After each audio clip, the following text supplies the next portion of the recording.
taking a look at the top 5 budget Spider-Man set commanders, this was an interesting one. Definitely a change-up. So the Spider-Man set was clearly made with Commander in mind. That's the first thing. Almost all products are these days, but you know what? Maybe this a little bit more than others. These two make use of some of the secondary themes for colors more than opening up new options for deck building. So EOE had a lot of things where it's like using colors in ways that usually you can't do it. This does not have that so much, but it is focused more on the kind of like secondary effects. Like for black, it has the stealing opponent's cards kind of thing, and even keywords for other colors that are really more the focus. So it does make for interesting deck building, and yeah. Most of these would be solid in the 99.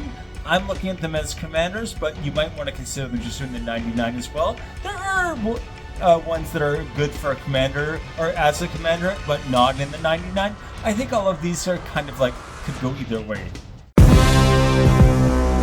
Number 5. We got Black Cat Cunning Thief. 3 black for this 2/3. Human rogue, also a villain if you're looking at the villains sub-theme, but anyway. When Black Cat enters, look at the top 9 cards of target opponent's library, exile 2 of them face down, put them the rest back in the bottom of the library in a random order. You may play the exiled cards for as long as they remain exiled. Mana of any type can be spent to cast the spell this way. Super useful. This kind of is doubly useful in that you're stealing their stuff. Also, you can just take their cards out of circulation. So if you like flicker her, she can just keep like taking good cards out of their deck.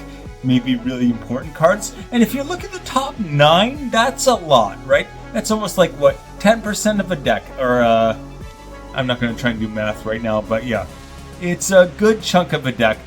Yeah. Again, the whole thing is 99 cards, so it is 1/11 of the whole deck that you're taking those important cards out of. And you can use them, you don't have to. Anyway, she's in 314 decks right at the moment, and she's only 44 cents. The cards I'm recommending for her are really focused on getting more out of her like stealing mechanic, getting more out of that. So first of all, Kaya's Ghost Form for 1 black. This is an aura that says enchant target creature or planeswalker you control. When that dies, return to the battle, put it into exile, and then return to the battlefield under its owner's control. So she's going to trigger again. Basically, it's like a threat. If you destroy my commander, she's just going to bounce straight back, and yeah, you're going to be sorry because I'm going to steal your cards. 99 cents for that one, and Outrageous Robbery. I love this one. X black for this instant. Target opponent exiles the top X cards of the library face down. You may look at and play those cards for as long as they remain exiled. So this steals all of the cards. You can play them if you want to, right? This is really like, I like just sitting on cards. I think this is really great for that.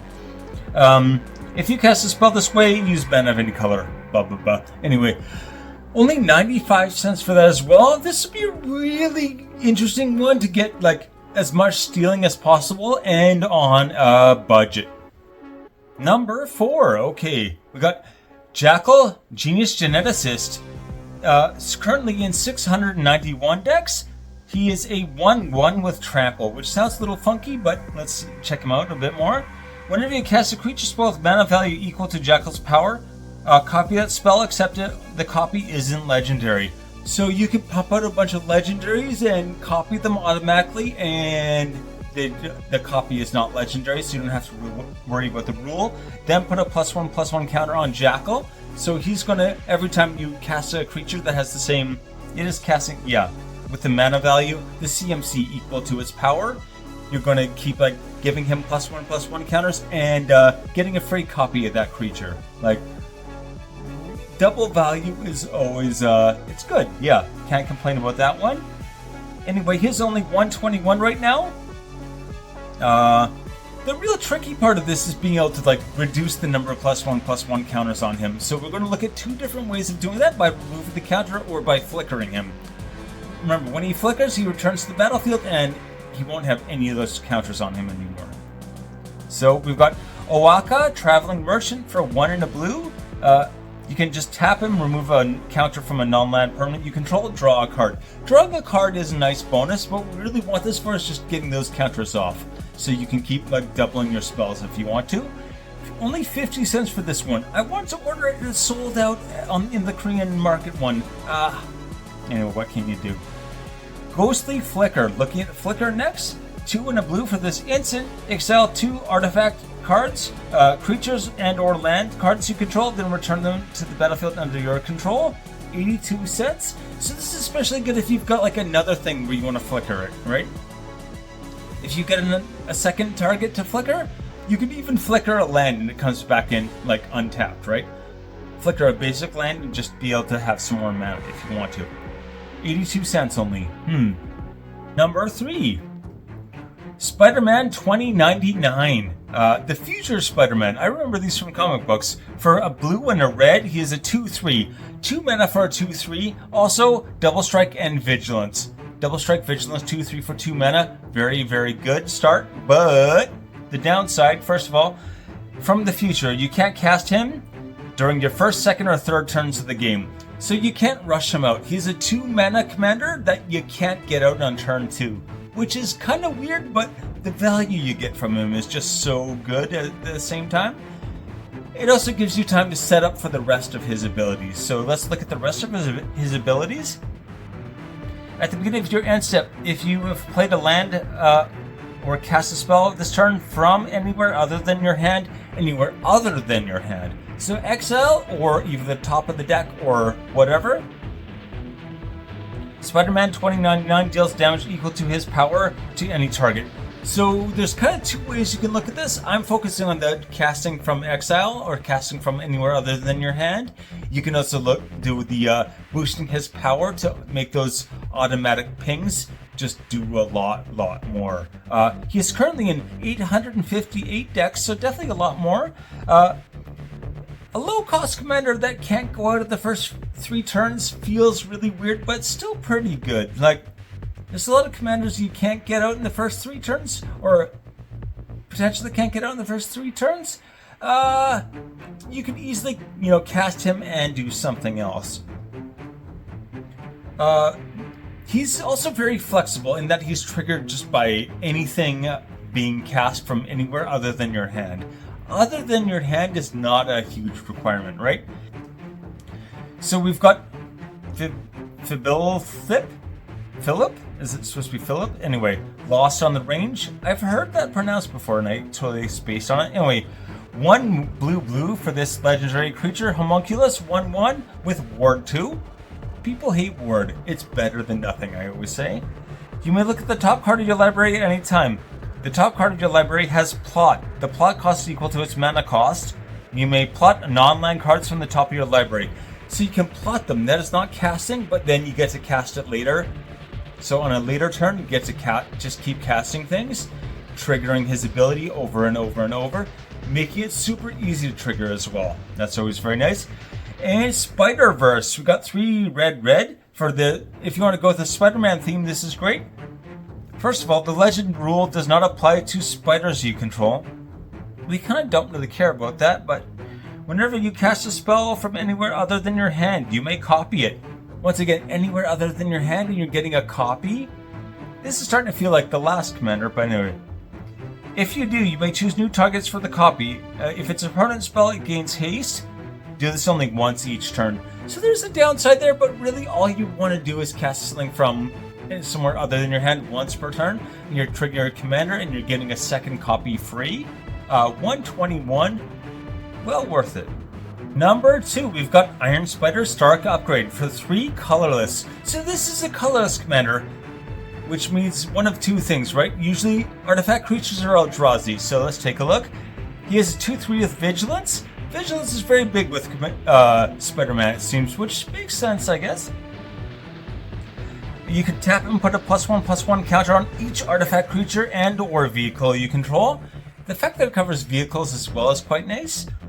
And pay 2, remove 2 +1/+1 counters from among artifacts you control, draw a card. Very, very useful. Another thing I'd consider is Solar Array, but it's more if this was in the 99 maybe. Anyway, only 75 cents for this right now. and it is currently in 674 decks. Less popular than my last one, I'm surprised. Again, so this cares about artifact creatures and vehicles, not Eldrazi. So this is not an Eldrazi one, but if you're looking to build a budget deck, much easier to do with a artifact creature sub-theme than an Eldrazi sub-theme, that's for sure. And +1/+1 counters is also a great theme to build around. As a secondary theme, it does so much work. It is just all about value. It's one of my go-to themes. I either have like token creatures or counters. Every deck should have one of the two, I think, because it's just so much value. The fact that it covers vehicles as well is just very nice.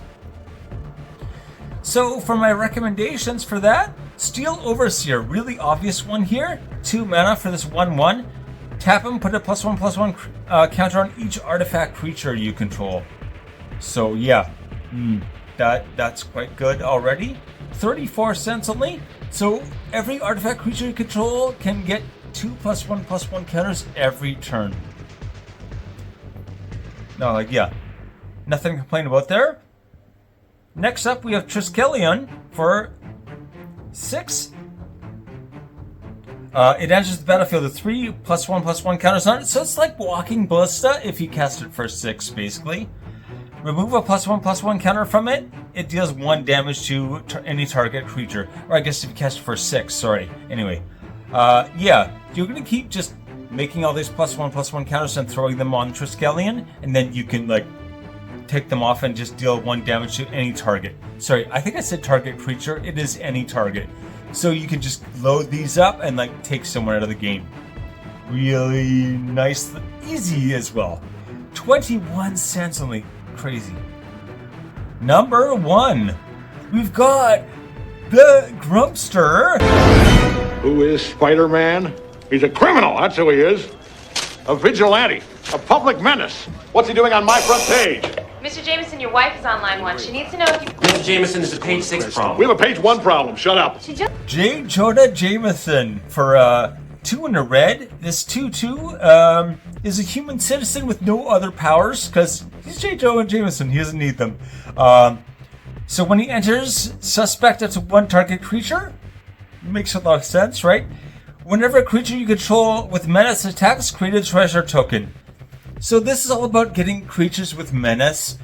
Finding creatures in red with menace is not hard to do. Menace is surprisingly annoying as well, because they have to keep throwing 2 blockers for every creature, otherwise they just can't do it. How many blockers do you have? You know, if they've got some token deck where they can just keep throwing a bunch of blockers up, no problem, but they're probably not taking out your creatures. Anyway, he's in 570 decks only. J.K. Simmons was actually born before this character was made. Yeah, 8 years earlier. He's so, like, J.K. Simmons in my mind is just so, like, J. Jonah Jameson that, yeah. I almost can't say their names together because they both start with J, but... Also, yeah, J. Jonah Jameson was based on Stan Lee. It's like a grumpy version of Stan Lee that he put in his own comic book, which I think is pretty hilarious. But yeah, all about the menace keyword. I'm not going to focus a lot on that, looking more at like the treasure aspect of it, right? How do we get even more value out of treasure, which is already like Value City, right? Anyway, if I didn't say 25 cents for this only, the cheapest one in the list is my number 1, huh? We got Reckless Fire Weaver for 1 in a red.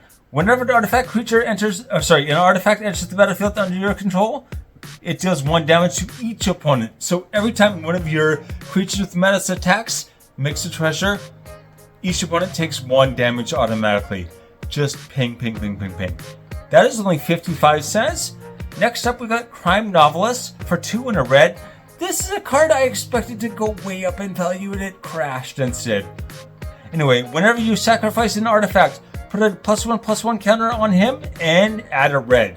So all of your treasures, you're going to tap, sack, add 1 mana of any color, probably red, and get an additional red. So you're just making double red mana for every treasure. Crazy, crazy, crazy. Also, I want to build this deck just to have a J.K. Simmons deck. The list. Okay, we've got Black Cat Cunning Thief for 44 cents only. worth picking up just for stealing things because it's funny. Anyway, Jackal Genius Geneticist for 121. This is the only one on the list that broke the dollar mark. Spider-Man 2099 for 71 cents. Iron Spider Stark Upgrade 75 cents. This is one that would be so good in like so many decks. I would buy a couple just for like deck building. I did actually. J. Jonah Jameson 25 cents only. Whew. All right, take it easy.